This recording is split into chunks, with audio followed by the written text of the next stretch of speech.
Wan Hai 503 കപ്പൽ കത്തിയതിലും കേസെടുത്ത് ഫോർട്ട് കൊച്ചി കോസ്റ്റൽ പോലീസ്. കപ്പലുടമ, ക്യാപ്റ്റൻ, കപ്പൽ ജീവനക്കാർ എന്നിവർക്കെതിരെയാണ് പോലീസ് കേസെടുത്തത്.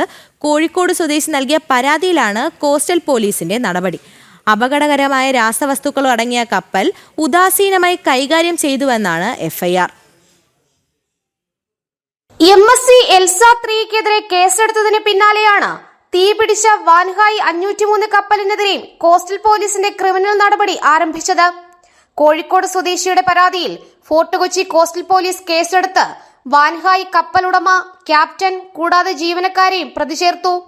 ഭാരതീയ ന്യായ സംഹിതയുടെ 280 മുതൽ 288 വരെയും BNS 3-5 വകുപ്പുകൾ പ്രകാരവുമാണ് കേസ്.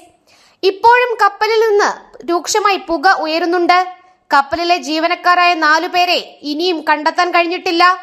ജൂൺ 9-നാണ് കോഴിക്കോട് ബേപ്പൂർ തുറമുഖത്തിന് 78 നോട്ടിക്കൽ മൈൽ അകലെ ചരക്ക് കപ്പലിന് തീപിടിച്ചത്. കൊളംബോയിൽ നിന്ന് മുംബൈയിലേക്ക് പോയതായിരുന്നു തീപിടിച്ച വാൻഹായ് 503 ചരക്കു കപ്പൽ. നേരത്തെ കൊച്ചി തീരത്തേക്ക് നിയന്ത്രണം വിട്ടൊഴുകിയ കപ്പലിനെ ടഗ് ബോട്ടുകൾ ഉൾപ്പെടെ ഉപയോഗിച്ച് ഉൾക്കടലിലേക്ക് നീക്കിയിരുന്നു.